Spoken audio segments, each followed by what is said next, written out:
Right, thanks. So this is a different format. I'd like to introduce our sketch noter, Angharad. So welcome.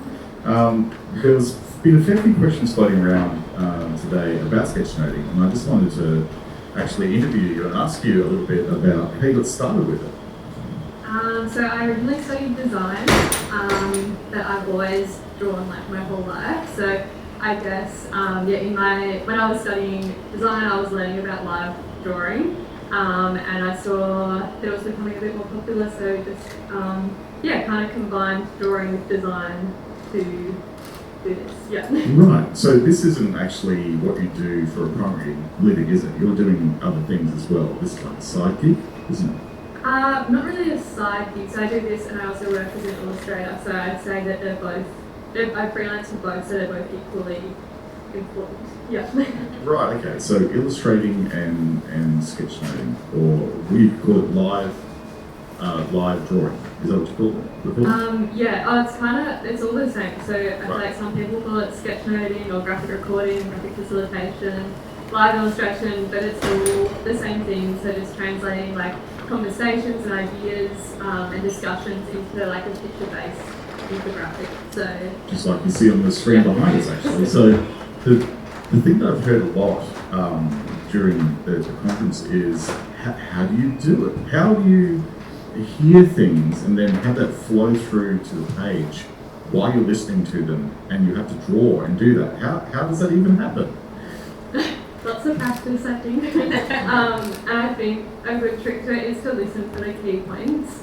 So it's not about capturing everything that someone says, because if I captured everything, it would just be way too much on the page. Big canvas. Yeah, never ending. So I think it's important to not include all of the tiny details. So although some people might want all the details, what you might want is different to what someone else might want. So the key thing is to make it as relevant as possible to the most amount of people.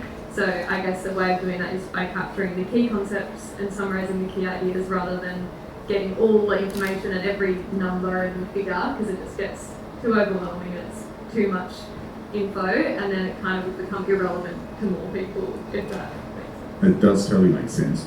How do you work out what's the most relevant when you're actually listening?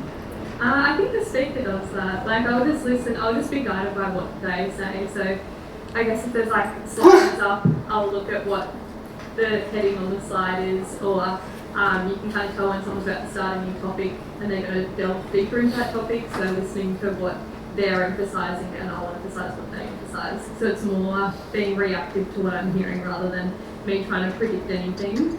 As soon as I try to predict stuff, I feel like it gets worse, because then when it doesn't happen, it's a big mess, and it gets like, oh, why haven't they said what I thought they were going to say? So it's better to just be guided by what the speaker's saying. Felicity, how much longer do we have? 2 minutes. 2, okay. Are there any questions from the audience at this stage? We've got a little bit of time. I'll start with the middle Ben. Yeah. It looks so nicely laid out. Do you move things around as you go, or do you know you leave space? Yeah, so I know that you've all got like 20 minutes to speak, so I can kind of estimate how long it's going to take me to fill the page. But also using the program you can resize things. I guess you don't want to resize too much though, because then it makes the weight of the line vary. So if you do something tiny and you zoom it up, it's going to be really like big. I don't know, it'll just look a bit off. So I try to avoid too much resizing, but you can kind of pick things and shuffle them, move them across the page rather than making them bigger and smaller. But often I'll do graphic recording on paper. So if it's something on paper you can't once it's on, it's on. So with something like that, you just got to be aware of how allocating space for time. Yeah. All right, one more question. Who's going to have a quick one? Yes, Lana. Have you ever really messed one up and like don't actually do it or something? I want to hear about the disaster. I feel like no one sees them because I can just sit and rub. It's all hidden. It's amazing. So very good. Thank you so much for sharing your insights on sketchnoting. It's a really cool skill to see, and a really popular skill for Write the Docs conferences. Everyone loves these. So thank you very much for your profession and your skill.